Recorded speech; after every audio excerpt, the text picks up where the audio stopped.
Welcome back to State and Local Government and Politics. Sustainability, Part 4, Urban Redevelopment. In the 1960s and 1970s, urban redevelopment was often driven by multiple concerns, namely for public safety, for racial equality, and for aesthetic appeal. The post-Second World War era witnessed a tremendous migration to both cities and the newly created suburbs. Infrastructure renewal in our major cities was desperately needed in the post-war period, but the new development of suburbia competed for capital, for human resources, and for the prioritization of public and private investments alike. One of the biggest challenges faced by American states in their major cities is the rapid development of major urban areas in developing nations, which collectively are on course to surpass the U.S. in capacity on many critical dimensions within the span of a decade. For example, new suburbs and Indian cities are attracting young professionals from around the globe. In the last decade, China's cities have been consumed with major efforts at redevelopment. Building plans in Beijing, for instance, cover an area several times larger than Manhattan. In short, the challenges facing U.S. urban redevelopment innovators is of global dimension.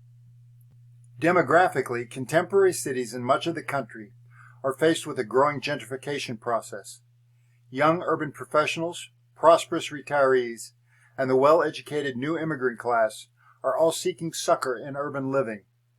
The cost of housing is one critical factor faced by 21st century urban planners. The quality of life demands of the new urban class require considerable public policy innovation on the part of state and local government. Many standards associated with pollution, for instance, have less to do with federal clean air standards and regulatory requirements than to aesthetic appeal that either draws or repels such affluent people from city living. Open-air plazas and increased access to natural light are very important to the new prosperous urbanite. Easy access via public transportation is of critical importance, as is access to internet technology and contemporary culture and educational amenities. The knowledge-based tools needed to navigate contemporary life must be readily available. Redevelopment faces several new challenges in many areas of the country. Lack of community cohesion and a sense of place, property rights conflicts, site-specific pollution issues, and access to technology are among the commonplace concerns. Efforts hinge on the effective management of a set of relatively new issues for local government officials.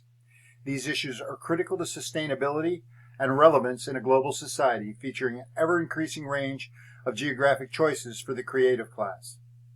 While civic networks are an important aspect of urban and suburban redevelopment, other forces tend to divide and separate individuals in economic terms. The developed community phenomenon is a good example of this dilemma. Developed communities can be freestanding homes, condominiums, or even entire apartment complexes. Relationships among residents and between residents and developers within gated communities are focused more on economic status homogeneity than on other, more socially beneficial forms of community, reflecting a bridging of differences in social class and racial and ethnic cultures. A developed community is a community intentionally planned with specific goals for function in mind. Developed communities can be freestanding homes, condominiums, or apartment complexes.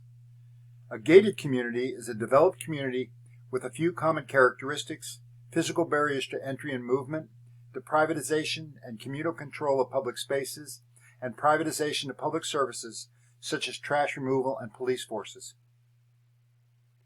Air and water quality standards are increasingly a function of Federal Environmental Protection Agency guidelines. One particularly important example is the issue of noise pollution. Noise pollution becomes an issue due to several factors in modern communities. Whether in rural, suburban, or urban areas, American communities are increasingly heterogeneous. Also, population is becoming denser, bringing individuals into closer proximity to one another. With the rise of home-based offices and telework, residential areas are de facto mixed-use areas. A residence may be a workspace at various times of the day or night and simultaneously serve as a home. A fourth area of importance in urban redevelopment is related to technology access and use. Technology, particularly computer-based applications and communications technology, has often been thought of as the foundation of a new age in the U.S. economy and society. Terminal-based email and internet access has been surpassed by mobile wireless technologies that significantly change the networks of communication. Additionally, such network relationships are so individualized and so quickly obsolete that would-be policy innovators would have to manage a diversity of taste in the future. Creating or encouraging the development of a very broadly based and interactive communication network may be a critical precondition to virtually any other innovations in urban redevelopment beyond the provision of a very basic needs infrastructure. The millions of Americans in our states and local communities who can be classified as aged and poor are the least likely to be enjoying the benefits of this technology, and regional and urban planning innovations related to this technology will require continued efforts to bridge the digital divide of accessibility to broadband services and computers.